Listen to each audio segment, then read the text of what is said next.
Right. Welcome to Make Your Own Fun. I am here with poet and filmmaker Hanna Pachman. Thank you so much for being on the show. Thank you. I I'm see excited. the broadside behind you. It looks really great. Thank So, you. is that something you did yourself? Yeah, so I I have a poem that I called Rats on Me, and it's a poem about jealousy.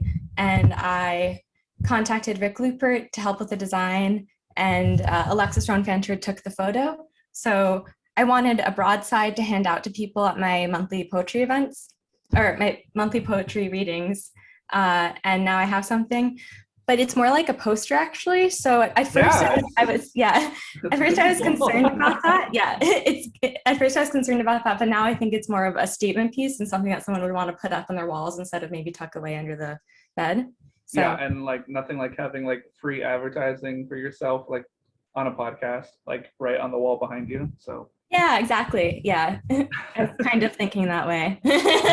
Well, I was thinking about this earlier today, and it's actually happened to me this week. So I'll run it by you as a writer.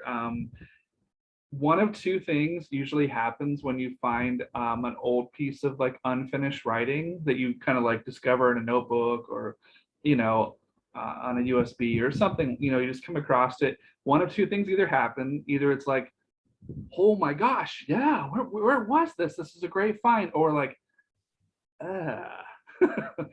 That's like 4 years ago, and oh, it's horrible. Have you ever been able to like resuscitate something that was just like bits and pieces and make like a new maybe poem out of it?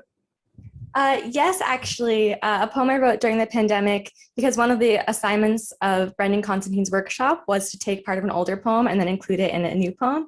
So then, yeah, I looked at the older poem and I was shocked at the fact that I had once loved that whole poem in its entirety and then liked one stanza. So I feel like I can't trust my judgment until at least a month after anything happens. So it's hard for me Yeah, to. there's like that what I call the finishers euphoria, where it's Mhm. like you get it done, you're like, oh, I don't have to like change a word. This is perfect.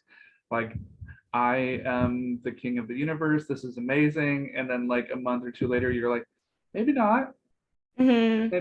Maybe this could be changed, and maybe syntax and word choice, grammar. Um, Yeah. so, um, so do you have like a friend group that you guys all go out to like readings together, like people that support you, like roommates, neighbors, things like that, or friends from school? I don't have, or I guess I have friends, but I kind of have. Yay! Yeah, Good night, folks. I'm just gonna end it right there because I can't top that. Go ahead. Go ahead. yeah, this just in. Hannah has friends. Wow. But Hot off the press. yeah, I'm in a writing group that meets weekly, and then now we've kind of established a poetry group that can also travel places together, and then we travel places and then write poems or go to different poetry events. Oh, Or cool. yeah, so Nicole Davis, Brian Sweeney Wallace, Jeremy Raw, we kind of travel together, and then and my poetry writing group also just meets every week, so that's kind of felt like a group, and I've gotten that sense of togetherness and poetry mattering, and being around smart people is always helpful. Hannah has smart friends. So, so I'll piggyback on that, and I'll say, so as opposed to like your local, monthly reading, or going with your writing hive mind as a collective to these places, how do you juxtapose that to going to places that you haven't been before, where maybe you're not the feature, but you're maybe just doing the open mic or like a supporting, slot, on the bill? Um, do you kind of gauge the writing in a different way? Like maybe, I don't know these people, so I'm going to hit them with these two or three poems in my 5 or 6 minutes, or is it just kind of like all the same across the board? I usually feel a lot of pressure in those cases because I have to impress them to the degree possible, but I also want to try out a new piece. So I try to balance those two things. Usually I come in with if it's two poems, I read one poem that I'm very confident about and one poem that I'm trying out. But if it's just one poem, usually if it's the first time I'm going to an open mic, then I'll usually try to impress them or read a poem that I think is good. Like you just open up your quiver and you're like, here's my future Pulitzer Prize winning, and they're like, oh, this girl.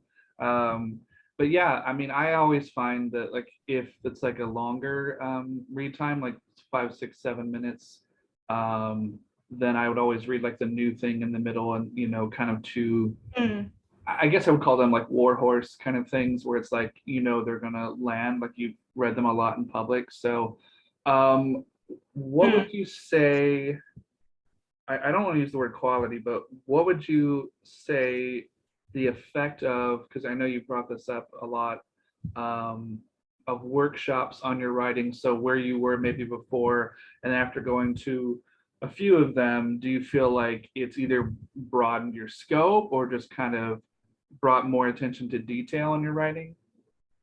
I think it's definitely done both. Brought more detail to my writing and made me care more about making it a better piece and have more information about how to do so.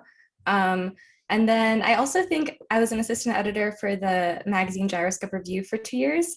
And during that time, I also realized how much editing helps, basically. Like I always liked editing, but it gave me a different kind of perspective on editing as far as seeing 1 million submissions every day and then finding a few that stick out. Because usually I'm just like, oh, I like to not make sense, but I don't want to make sense. Why? But if you're a reader reading a lot of books that don't make sense, it's not going to be as exciting. Yeah.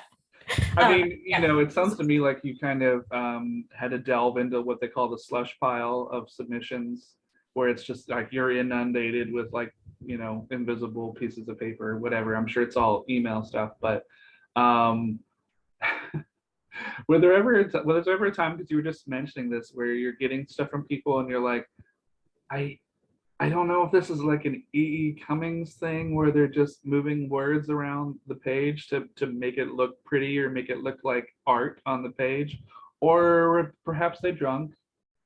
Yeah, I Have would you ever say had to like respond to somebody and be like, I like what you're doing here. I like kind of how you started, but is there a way to the beginning to the end, perhaps? yeah, I wasn't the one who contacted them. The editor was, so luckily I didn't have to deal with that back and forth. But I will say I really try. I did notice myself coming in and being judgmental certain days versus more accepting. So I really tried to just not look at the poems if I was judgmental, and then go in with a more accepting mind frame and then say maybe too many times. I'd rather that than say no too many times by That accident. totally makes sense. Yeah. I was just interviewing another writer a couple weeks ago named Chelsea Clammer, and we were talking about um, being on the other side of it and submitting to journals and magazines, and anthologies and things like that. You just never know who your work is going to land with. You don't know what kind of day they've had or morning. Like they could have woken up and been in a great mood and birds were singing outside the window, and then like on the way to wherever they're going, like a tire blows out and they're like, I hate everything. And they're like, no, no, no. Yeah, or even what's going on in the news now, I can imagine. Like I feel a little more critical and I'm receiving more criticism lately. I just feel like, and I'm getting some rejections. I have one acceptance, but like mostly rejections. And I feel like people are just excited to reject people lately because they need to pour out their energy somehow. I just picture you being like, ha, ha, ha, no, no, no, no, no. Yeah. So let me ask you this. So do you remember a time, it could be like related to a workshop or not, where you feel like you had kind of like a breakthrough, like you hadn't tried something before with your writing, or you weren't open to it maybe, or didn't know how to be open to something, and then something happened or shifted or changed? It could have been like a fellow student or a teacher, where just something shifted and a light bulb went off and you went, oh, I didn't think about that before. Yeah, I would actually also say Brendan Constantine's workshop is one example. And then Susan Brown, I did a kind of a workshop with her, and I haven't messed around with forms often enough. And she gave me the challenge of writing a pantoum. And I was at first kind of afraid of doing so, but then I kept rearranging my own poems and got so excited by the form and kept trying to different poems in that format. And then with Brendan Constantine, I just felt like I couldn't write honestly during the pandemic. And then one of the prompts was to just be a distracted poet and like be in the mind frame of a lot going on in one place. And I think that distractness led me somewhere, which is counterintuitive. But like the fact that the prompt was so open ended made me feel more surprised by my outcome because I had a good poem afterwards. Well, that's good. It's kind of an interesting way to think about it now that I think about it, where it's kind of like you're going to come to your own conclusion, I guess, from the assignment. Well, before I make the shift into talking about filmmaking for you, do you perchance have a poem that you would like to read? Yes, I will. I'm so glad I asked you to do that rather than just spring me. Sometimes I don't Yeah, need to ask people. I'm like, I interview a lot of poets, and then I don't really. We just get going and going, and then we don't. So, yeah, it's a good opportunity. Okay, so I'm going to read the poem that's on the broadside. It's called Rats on Me. Human, there are rats in my engine as I listen to the hustle of motorcycles powering through my ears. I replay the time that girl in a bralette fucked him with her eyes. Morbid, pale, and breathtaking. I stayed standing, staring at her red hair, whipping across sandpaper blue. Rat. Warning, I am living inside your car. I am pregnant with rat pups. Warning, I will eat your wires. They keep me turned on. Why are you crying? I'm only nesting inside your engine. You don't want to kill me. I'm sleeping with rats. I'm using you for shelter. Remember? You love my eyes. Okay, I will stay inside you. Warning, keep your eyes on the road. Trust me, all you have to do is pretend that I'm invisible. Us. Jealousy hits us like an aftershock. Plates fall off the table, glasses spin in the cupboards. Why are you still looking at that woman in a thong bikini? Why haven't you deleted the nudes of your ex-girlfriend?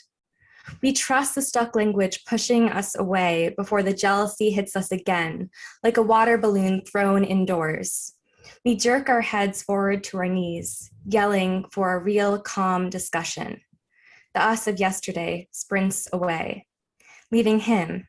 His eyes drift to her, to anywhere but here, leaving her. He is probably going to have sex tonight. Car. It is 30 degrees outside with shivering leaves. It feels something chewing on its fuel injector wires. But the wheels still spin, the thoughts revolve, the rats give birth. The spark comes from desire between humans, and it ignites us. Fuel and space to breathe are injected into the ignition chamber. I let him have intercourse with other women. Again, it feels a rat teething on its insides. I put my foot on the gas, but this time nothing goes. He is seeking a woman who has something that I can't give him. Confidence, a good memory, eloquence. Its check engine light goes on. How much do I need to control?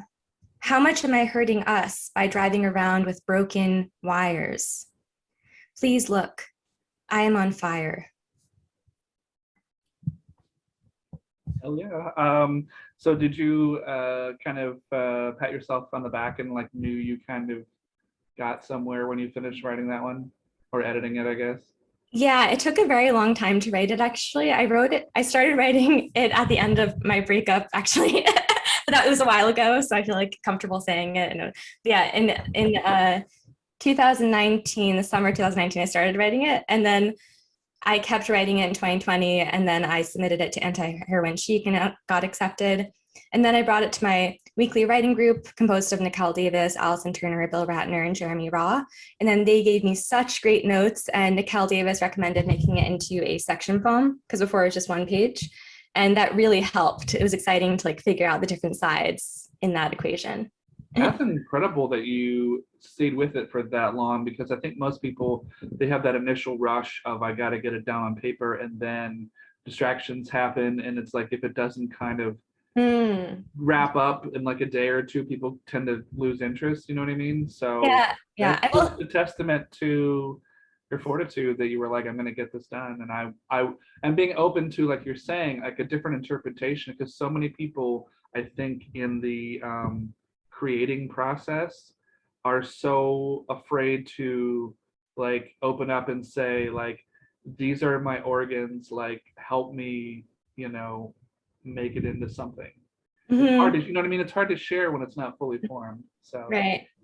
Yeah, yeah, it was interesting with this poem at first. I kept just like submitting it out when it was 2 pages in the beginning before it became this at all. It was the other version. And then I was getting some good feedback on it, but it wasn't there yet. So then I kept working on it. And that was why I kept staying on it for a year. And then I think like then it got accepted. And then I kind of felt finished with it, but I thought it needed like a little bit of a touch up. And then I brought it to my writing group and they were like, it should be entirely changed. And then I just took a moment and I was realized, gonna say, like, the first reaction is that it's just yeah, I do really like this poem and I want like, it I to need be to go good. around the corner and like secretly swear at you guys. What the hell? Yeah, but the work of art isn't just for you, it's also for other people. Like sometimes it's for you, but I think like I'd like to be heard by people other than myself through my art.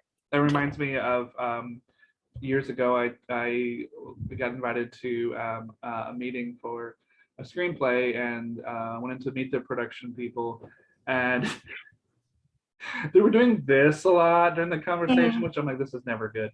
And then at the end, the woman actually was like, now Eric, we really like what you did here and here, and the characters and the dialogue.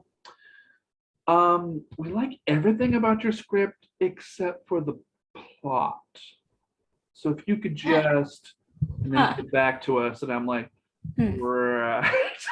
Did you change it and send it back to them? I think I gave it like the old college try, and I sent it back, and they were just like, but now it's like a different thing, and I'm like, right, this has been a nice little back and forth, but I think we're gonna move along. Uh-huh. But that's really great though that you were able to get positive, constructive criticism from your friends. I mean, because it's so easy to be negative and, you know, take the knives out and cut something up, but it's really nice that you have that support group, you know. Right. Yeah, I definitely I agree. Yeah, and I feel like we're in a place where we feel safe talking to each other also, where we don't have to be so sugarcoat, we don't have to sugarcoat everything in the same kind of way. Well, we've all been to those readings too, where we don't really know people, and it turns into what I call the mutual admiration society. Where in the end, they're like, "I like that poem that you read about the thing. Oh, okay. I like the one you read about the other thing." And like, thank you. Yeah, I liked that word in your last line. Oh, the one where it was like something blah blah blah blah blah blah love. uh, Right. I'm not Paul McCartney. I didn't write. What are you talking about? So we'll make a little shift here, and we'll go into filmmaking. And I guess just I'm assuming it was something like when you were younger, you realized you either saw something on, you know, TV or friends, and you had some kind of an affinity for movies or TV where you were like, I want to do that. Yeah, yeah, I would say, um, hmm. Of course, I had time to look up the play that my brother was in now that we're re-recording this. Um, but I definitely was influenced by watching my brother in plays growing up. He's 6 years older than me, but he was always in plays. Uh, and I played the violin growing up. So I always just liked musicality on stage. My brother played the cello, and I liked singing. As far as something that just made me change my mind entirely, about getting into films in general. I don't know if I could think of something off the bat, which is a little uncomfortable, but I think I'd rather not say something than fish for something or say something I regret. That's okay. I just assume, you know, when I talk to people and filmmaking in general, that there's just something from their childhood, which you talk about your brother's play. do you remember something from well, we could get, middle school, Yeah, high school, the whatever. play, yeah, the play The Pillow Man by Martin McDonough is great. So I think I was influenced by that as far as like loving that art and getting into plays. As far as reading, The Catcher in the Rye really drew me into reading. I really like um, when you can write pessimistically in an organic way and like not too that in a way that isn't too formal but still interesting and dynamic. Yeah, I think I used to be very interested in Britney Spears, but I don't think that changed my mind about art or anything. Movie wise, I love the movie Match Point, though I don't like Woody Allen, so I'm afraid to say that I love Match Point now. I mean, Uh, but you know what? I mean, no matter what you think about him as a person, the movies are flawless, especially the older things like Annie Hall, and just I mean, he's made so many great films, and if you think about it, you really think about it, because when I was younger, I was like, man, this is just people walking and talking, and now that I'm older, I'm like, this is brilliant. It's just people walking and talking. mhm. It's just Yeah, like we change, the movies don't change, but like our perception does. So right. do you remember the first time you got together with friends and you were like, well, maybe we can get like some equipment, or maybe we can do this, and like let's either like in the backyard or like in the forest or something, and you're like, let's film something. Yes, actually. Yeah, when I was younger, I made a lot of commercials with my friend Callie. Anytime that we hung out, I think in middle school, then we just were very weird and filmed each other. And of course, now I can't find those recordings, but I've always been wanting to watch it. But we just made noises and advertised Pepsi commercials or something. And then my other friend had a sister who's really into filming. So then I would go to her place and then would film with her and then edit videos. So yeah, I always did kind of enjoy it.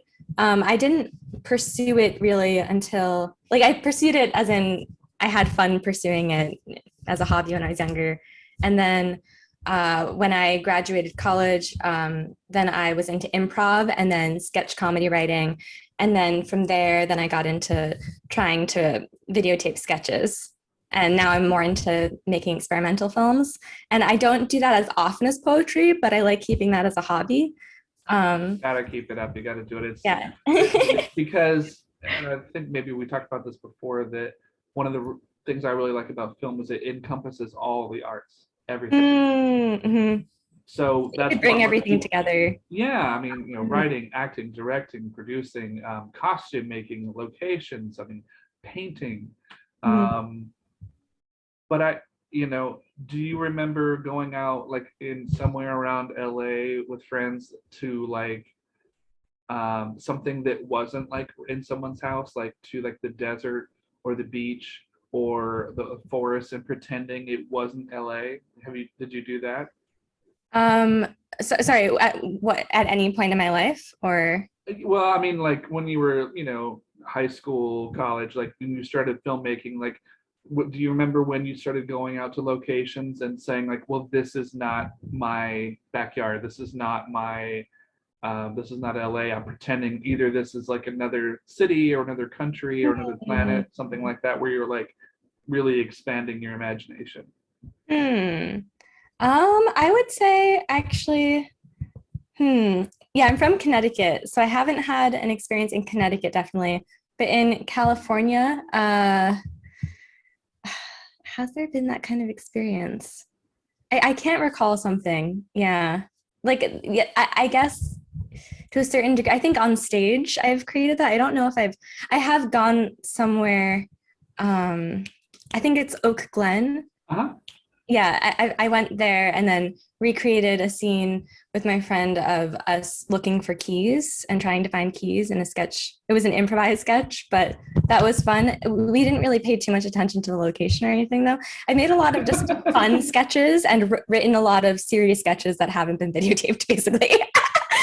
And I've made one serious experimental film and then some fun experimental films. So But that's great. That's great. You have to keep doing that. I yeah. just really encourage anybody, and that's one of the reasons why my co-host and I came up with the title for this show, which was um, during like lockdown, there was just so many people who are like, I can't do my thing. I can't create whatever. I can't go. I can't And then we just started saying like, well, you have stuff in your apartment or your house or your friend's house or garage, like you can make your own fun, you can figure this stuff out. So I just encourage like anybody to, as long as you're not hurting yourself or hurting anybody else, just get out there and just do it. I mean, nobody just, walks out their door and goes and makes Citizen Kane.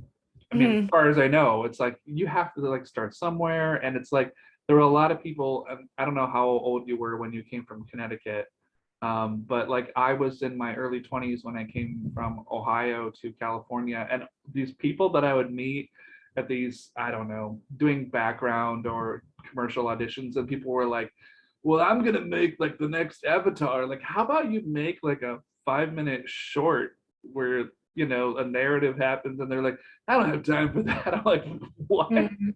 Mhm. It's just the whole like I'm gonna be a movie star thing, which after a while I was like, yeah, I don't. I just want to Yeah, good that's things, yeah, that's why I like poetry and experimental films, because not as many people are interested in getting to the top in the same way. Although when you get close enough to anything, there's something suspicious about it. But and then it is an art form. So, but there aren't as many like plastic blondes in poetry that I've seen compared to acting. Yeah, that's another thing. Like when I came to LA, I was just like in those, waiting rooms, so many waiting rooms in my life. Should write a poem about that. But so many, casting things or whatever. And just these people that it's just, there's just nothing. I wouldn't say nothing inside. Everyone's got something inside, marbles rattling around their brain, but they're just laser focused, and there's no periphery, there's no sense of there's a larger world going on, no sense of curiosity, I guess. So Yeah. after a while it was just like I just started realizing I'm hanging out with a lot more writers than I am like people in the film community, even though I do really like making movies and stuff, but it's not something like I have a grudge or whatever. It's just I think you just naturally gravitate toward like-minded people. Mm-hmm. Yeah, I think with acting, when I was interested in theater in high school, I really liked that community and everyone was really down to earth, and it was the one place you could be yourself and free to explore different personalities. But then when I was a theater major at Chapman University, is a different scene. There were a lot of people like laser focused and who wanted to like raise their hand just to say that in their AP history class they learned something. It just felt like the environment was always kind of about their modeling careers or their genius. Um, Which is but hilarious for somebody who's like 18 or 19 and they're like, my mom says I'm a genius, so, and it's like, yeah, yeah, and I understand like the need to do that because it is so competitive, and honestly, any art form is competitive. So, but yeah, it felt like an uncomfortable environment. I think with poetry, the poets that I've met, the majority of poets I've met, at least in Los Angeles, seem more open-minded and more interesting and smart, and people. well, They're I people think who like another thing that reading. I'll piggyback on what you're saying too is that the experience I've had with a lot of people is that there's just a lot more life experience. There's just Mm-hmm. people going out and doing other things, because if someone's a poet or any other kind of writer who's reading at a reading or an open mic, they're coming from somewhere else in their day. They're not coming Mm-hmm. from a backlot or wherever. They're coming from, some people sell insurance, and some Mm-hmm. people walk Right. dogs for a living, and Yeah. some people are a lifeguard, and some people are a trash man, and some people, work in an office, and it's like, and they all come in the same room. Mm-hmm. Mm-hmm. Yes. Yeah, the remaining meeting time is like kind of scary. Ah, well, what Get can the I raise to styrofoam say in the cups last out, minute? yeah. Yeah, it's really funny how it's like sometimes you don't realize some readings, you're just like, does this become like a stitch and bitch, or has this become like a sort of an AA thing where everyone's just like, Hmm. this horrible thing happened to me anyway, here's the poem about it. Uh, But I it's hard not to treat interviews, I think, as like therapist appointments. Like I have this is the only interview that I've had, but or like we had one before too. But yeah, it's like you have to hold back, but also let loose. And what's the in between of that? well, you know? yeah, and like the more you get to know somebody, the more comfortable you are. You see Uh-huh. some of those same people probably the reading that you have once a month, you're seeing probably what, 60-70% of the same people. So there's Mhm. that familiarity, that comfort level. Right. I do want to hear you read another poem if you have Oh, one cool. That's handy. exciting. Yeah. Yeah. I will say also about the poetry event. It's been going on since 2018 and it's called Beatnik Cafe. It's at Hey Hey and a boba tea cafe in Echo Park. But yeah, it definitely feels more comfortable now and we're getting a lot of good poets in. Okay. Awesome. Yeah. AP history, my class. Let's see. A poem that I should share is okay, I will read Invisible Spiders. I wrote Okay. this during the pandemic in a workshop with Brendan Constantine. Okay. God, okay. I also don't necessarily need these glasses. It's 0.75 prescription. Okay. I It will took say me. nothing. I will say nothing. I only drink my water. So It's really just a prop, even though I do use them. Yeah. you just have them so you can take them off, right? And be like, the comet's how close to Earth now? Or whatever. Uh-huh. Go ahead, sorry. Okay. Invisible spiders. It took me a while to learn how to live with brain fog. My smile starts with shaking skeletons before I press on the brakes like a madman. In my bio, I state that I'm taking COVID-19 seriously. People are tangled in spider silk, drunkenly cascading the streets on the weekend nights like Vegas. Smaller spiders can survive higher falls. My laugh collapses into your ears as you try to figure out what kind of alien I am. It has been exactly 2 days since I have stalked my ex-boyfriend's new girlfriend.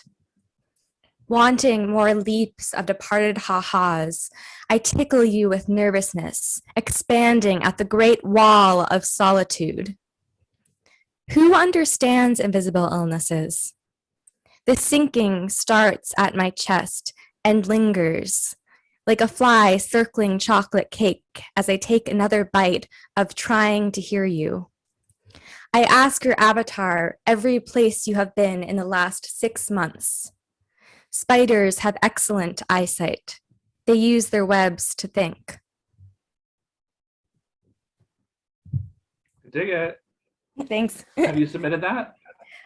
Yeah, so it is Indolent Books had What Rough Beast. God, now I feel like I'm getting that name wrong.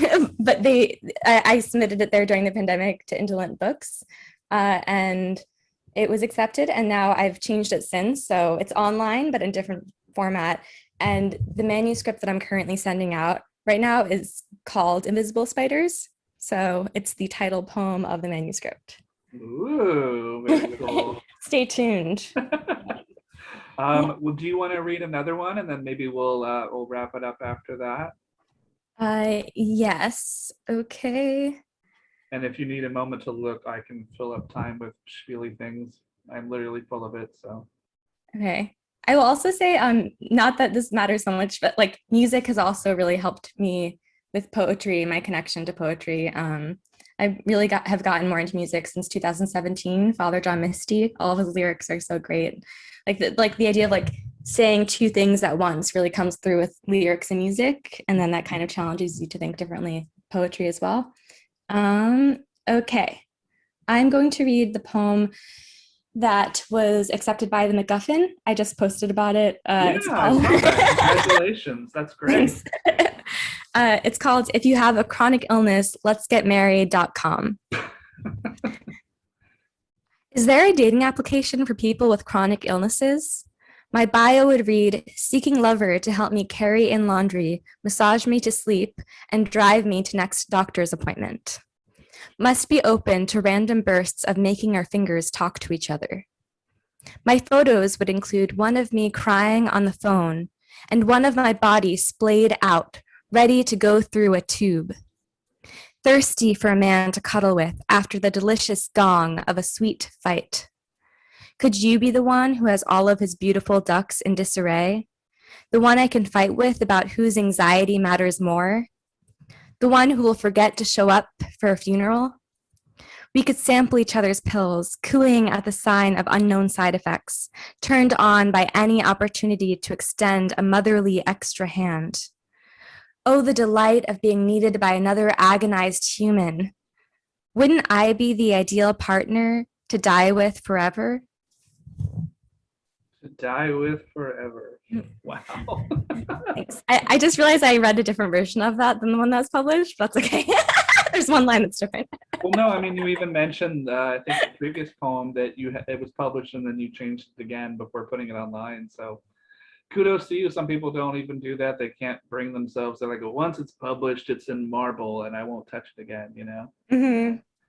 So I just wanted to thank you so much for coming on the show. Thank you so much for the invention of microphones, because I think this thing worked out really well for you. And I wanted to kind of give you a few minutes here to kind of plug your online presence. I know you've got like a website. You've probably got some stuff up on YouTube. Go ahead. Okay. I would say hannapatricepachman.com is my website for now. I think hannapachman.com was taken. And then Hanna Pachman on Twitter, and that's HANNAPACHMAN. Yeah, I'm trying to use social media more. Not my favorite thing to do, but I think it's helpful. Instagram, also Caffeinated Cat is my Instagram. And then the Instagram for my monthly poetry event is beatnik.cafe, and that's BEATNIK.CAFE. And then if you want to find more information about the events for Beatnik Cafe, you can go to the Hey Hey Facebook events page, Hey Hey the Boba Tea Cafe in Echo Park. Okay, are those all the things to plug? YouTube, Hanna Pachman, and I also think I have a Vimeo, Hanna Pachman. I have my experimental film is private, but if anyone wants to see, let me know, and I can give them a password and they can see it. People will want to, trust me. Yeah, and I think that's it. I'm trying to think of anything else. I mean, I'm trying to play around with TikTok, but I don't feel confident enough to share something at that point. It's just over so fast, where most of the time what I see is blah, blah, blah, and then it's over and I'm like, well, I could do that, but I guess I just did anyway. Yeah. But yeah, I just wanted to thank you so much for being on the show. This will go up Friday, June 3rd in the morning. Yay! And congratulations, you rocked it. You did great. Thank you. I appreciate it. Looking forward to seeing it, and thanks for reaching out. I appreciate it. No problem. You have a great night. You too. Bye-bye.